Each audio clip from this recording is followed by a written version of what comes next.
Welcome to G Fun Facts Online. Today we're diving into how the digital world is fundamentally changing one of the oldest human traditions, the war story. For generations, the experiences of soldiers were often shrouded in stoic silence or filtered through official reports and histories. But now, in an era of total connectivity, that silence is being broken by a vibrant, complex, and unfiltered tapestry of stories shared across the globe. Social media has become a powerful and sometimes controversial space for preserving and transforming the testimonies of military veterans. This isn't just an update to oral history, it's a living, interactive archive that's democratizing the historical record, one post at a time. But as well see, this new frontier presents a minefield of challenges, from the fragility of digital data to the profound ethical questions of bearing witness to trauma in a public square. Let's explore the unfiltered archive. The first thing to understand is that this shift is a grassroots movement, led by veterans themselves. Recognizing the power of direct communication, service members have harnessed a variety of platforms to share their experiences and build communities. Let's start with Facebook. In many ways, Facebook has become the digital equivalent of a Veterans of Foreign Wars post. It hosts thousands of private and public groups dedicated to specific units, service eras, or shared experiences. These groups allow veterans to reconnect with people who truly understand their journey. They function as informal support networks, places to share memories, ask for help, and find a sense of belonging that can be hard to come by after returning to civilian life. Even legacy organizations like the VFW have adapted. Their #StillServing campaign used social media to showcase the continued contributions of veterans, using first-person stories to foster a renewed sense of identity for the organization. Similarly, the Disabled American Veterans Victories for Veterans campaign uses real stories to connect with the public on a deeply emotional level.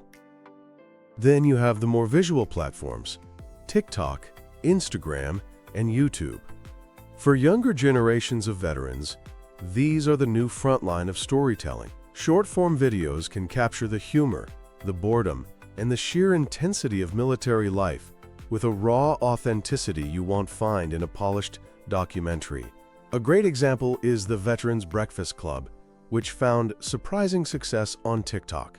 They share everything from funny anecdotes to deeply personal war stories, giving a younger audience a real glimpse into the world of military service.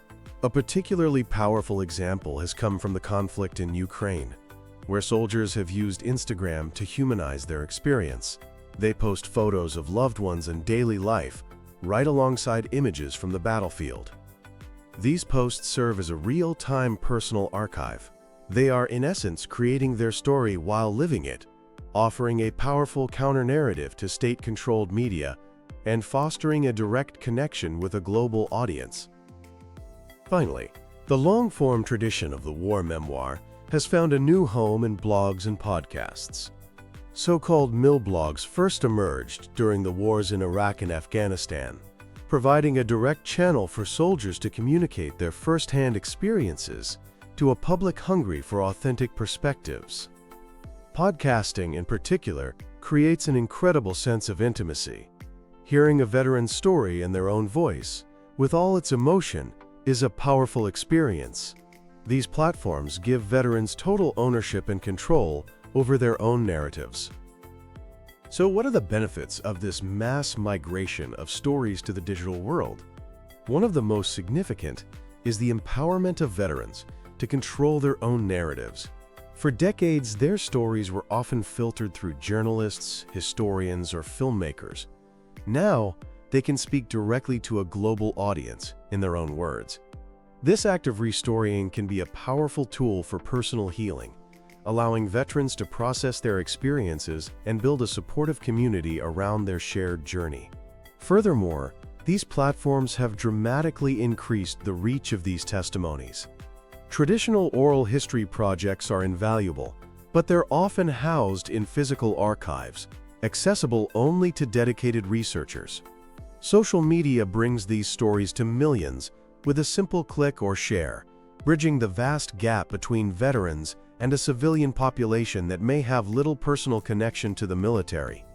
This fosters greater empathy and a more nuanced public discussion about the realities of war.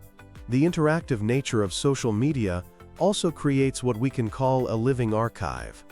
It's a dynamic space where stories aren't just stored, but are actively discussed, debated, and enriched by the community. The comments section on a YouTube video can become a site of collective remembrance, where other veterans share related experiences and civilians can ask questions. This feedback loop can be deeply affirming for the storyteller and incredibly educational for the audience. There are also clear therapeutic benefits. The very act of articulating and sharing a story can be a powerful step toward processing trauma. A study of military video blogs or MILVlogs found that veterans were often drawn to these platforms to connect with others who had similar experiences, to tell their stories as a form of outreach and advocacy, and to manage their own mental health. That sense of community and shared understanding can be a vital lifeline. However, despite this immense potential, using social media as an archive is fraught with challenges and ethical dilemmas. The very features that make these platforms powerful also create significant risks. One of the most pressing concerns is the fragility of the digital record. Unlike a physical letter or photograph, digital files are susceptible to all sorts of threats. There is file format obsolescence, media degradation, and the simple fact that social media platforms can change their policies or disappear entirely. A study on the archiving practices of modern soldiers found a heavy reliance on social media as an ad hoc preservation tool, with little understanding of the risks.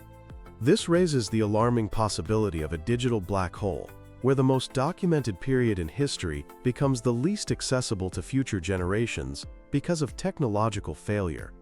Digital files also often lack metadata, the who, what, where, and when, that is crucial for historical context. Without it, a photo or video can be easily misinterpreted, a huge problem when dealing with a subject as sensitive as military service. Then there's the minefield of misinformation. In the age of fake news, the authenticity of online content is a constant concern. Social media is fertile ground for stories to be twisted, taken out of context, or fabricated entirely to serve a political agenda. The line between personal testimony and propaganda can be easily blurred, and the algorithms that run these platforms are designed to maximize engagement, not to verify authenticity. This means a harmful or inaccurate narrative can spread like wildfire. For historians, this means a new level of critical scrutiny is required to distinguish between genuine testimony and a carefully crafted performance. But perhaps the most complex challenge is the ethical responsibility. When a veteran shares a story of trauma, they are placing immense trust in their audience. On social media, the boundaries of that trust are porous. A video shared with a small group of friends can go viral, exposing the narrator to a global audience they never intended to reach. This can lead to unwanted attention, harassment, or even re-traumatization.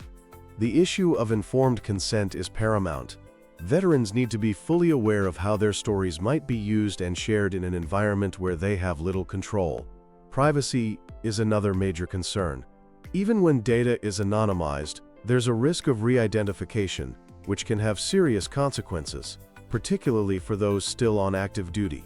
And the digital exhaust, the data trail we all leave online, can even be exploited by adversaries to track troop movements or target individuals. Looking to the future, emerging technologies like artificial intelligence and virtual reality are set to reshape this landscape even further. The National World War II Museum in New Orleans has already pioneered the use of AI to create conversational exhibits.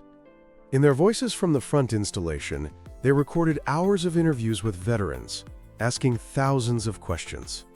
This massive database is powered by AI, allowing visitors to ask their own questions and receive a pre-recorded, real-time answer from the veteran. The AI isn't creating or changing the story. It's simply a revolutionary tool for accessing a vast archive of authentic human experiences. This creates a powerful connection to history, especially for younger generations. Virtual reality also holds immense potential. For years, VR has been used in exposure therapy, helping veterans process trauma by recreating memories in a safe, controlled environment. Beyond therapy, VR is a powerful new medium for storytelling. Imagine stepping into a veteran's memory, seeing the world through their eyes. Projects like House of Memory use VR to create immersive environments based on the personal photos and recollections of Iraqi diaspora members, allowing for a powerful counter-narrative to dehumanizing depictions of conflict. Whether it's through AI, VR, or the next social media platform, the future of these testimonies lies in this concept of the living archive. It's not a static repository of facts, but a dynamic, participatory space where memory is continuously created, shared, and reinterpreted. This ongoing dialogue between the past and the present is the true power of digital history.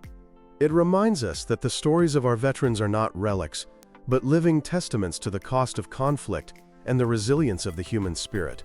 As we navigate this new digital frontier, our most important task is to listen. To listen with empathy, with critical awareness, and with a profound sense of gratitude for the unfiltered, unvarnished, and essential truths that our veterans have chosen to share. Thanks for tuning in to Fun Facts Online.